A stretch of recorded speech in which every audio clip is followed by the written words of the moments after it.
RS मुख्य परीक्षा के लिए रोज़ आपको एक टॉपिक बताता हूं। और आज का जो टॉपिक है वो है शक्ति और सत्ता में अंतर क्या है। दोस्तों, ये अंतर बताने के लिए एक छोटा सा उदाहरण देता हूं। हालांकि ये उदाहरण फिट नहीं बैठता, लेकिन आपको समझने के लिए बहुत आसान रहेगा। जैसे कि मान लो सरपंच का चुनाव हुआ, मैंने मेरी पत्नी को सरपंच बना दिया, ठीक है ना। अब वो जो सत्ता है उसका प्रयोग तो किसके पास में है? कानूनी रूप से तो मेरी पत्नी के पास में है, ठीक है। लेकिन वास्तव में उसका अगर प्रयोग मैं कर रहा हूँ तो वो शक्ति किसके पास में है? मेरे पास है। ये एक सांकेतिक उदाहरण है, आपको समझाने के लिए मैंने बताया है। बाकी शक्ति और सत्ता को बहुत से लोग समानार्थक अर्थ में यूज करते हैं, और हम आज टॉपिक में चर्चा कर रहे हैं दोनों के बीच में अंतर क्या है। तो दोस्तों, सबसे पहले जो सत्ता है ना, सत्ता किस में है? तो सत्ता जो है वो संस्थागत होती है। पद जो है ना, कार्यपालिका में हो, चाहे विधायिका में हो, चाहे न्यायपालिका में हो, चाहे प्रशासनिक अधिकारी के अंदर हो, सत्ता हमेशा कानूनी होती है। और सत्ता किस में निहित होती है? सत्ता संस्थागत होता है। सत्ता किसी संस्था के अंदर, उसके अंदर निहित होती है, जबकि शक्ति किस में होती है? शक्ति व्यक्तिगत निहित होती है, पहली चीज। दूसरा, सत्ता का जो संबंध है ना, सत्ता हमेशा उत्तरदायित्व से के साथ में जुड़ी हुई है। सत्ता है तो उत्तरदायित्व है।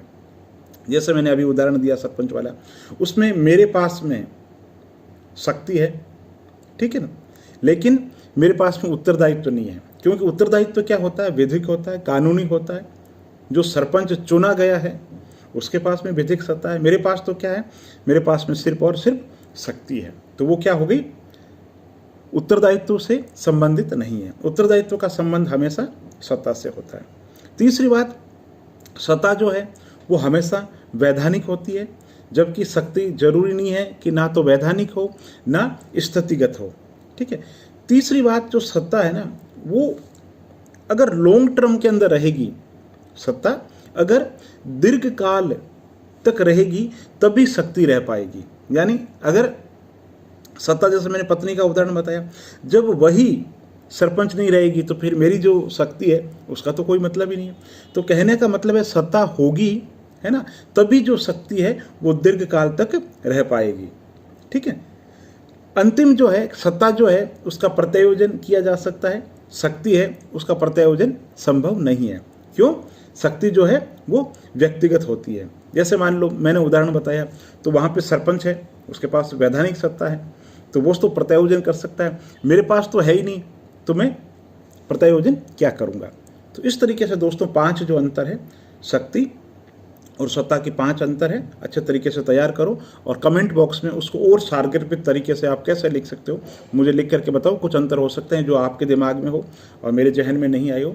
और उससे पहले मैं और बता दूं, जब सत्ता और शक्ति की बात आती है तो मैक्स वेबर की सत्ता संबंधी अवधारणा भी 50 शब्द में पूछी जा सकती है। तो मैक्स वेबर कहते हैं कि सत्ता वह स्थिति है जिसके अंदर एक उच्च अधिकारी आदेश देता है और अधीनस्थ जो है या उसका जो फॉलोवर है वो उसका पालन इसलिए करता है कि उसके अंतर्गत औचित्यता का भाव होता है। लेजिटमेसी जो है, वैधता है, उसका भाव होता है, उसके कारण पालन किया जाता है। और ये जो वैधता है, ये जो सत्ता जो है, इसके पालन का आधार 3 आधार हो सकता है। पहला होता है परंपरागत आधार। परंपरागत आधार का मतलब पंच परमेश्वर हो गए, माँ बाप की आज्ञा का पालन हम इसलिए करते हैं क्योंकि परंपराएं कहती है, पहला।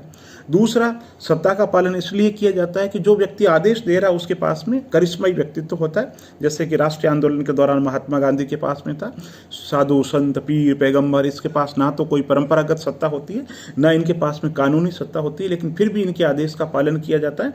क्यों किया जाता है? इनका व्यक्तित्व चमत्कारिक होता है। तीसरी जो सत्ता है वो कानूनी सत्ता है, और कानूनी सत्ता आदेश का पालन इसलिए किया जाता है क्योंकि जो व्यक्ति आदेश दे रहा है उसको कानून ने शक्ति, कानून ने सत्ता सौंपी है। तो ये जो सत्ता का जो प्रकार है इसी को मैक्स वेबर नौकरशाही कहते हैं। तो दोस्तों, अगर वीडियो अच्छा लगा तो आप इसे लाइक कर सकते हैं। चैनल पर नए हैं तो चैनल को सब्सक्राइब कर सकते हैं। मेरी कोशिश है आरएस मुख्य परीक्षा और अन्य लोक सेवा आयोग की जो मुख्य परीक्षा है उन पर अच्छे अच्छे वीडियो आप लोगों के साथ साझा करूं, ताकि आप लोगों के लिए घर बैठे अच्छी तैयारी हो सके। बहुत बहुत धन्यवाद।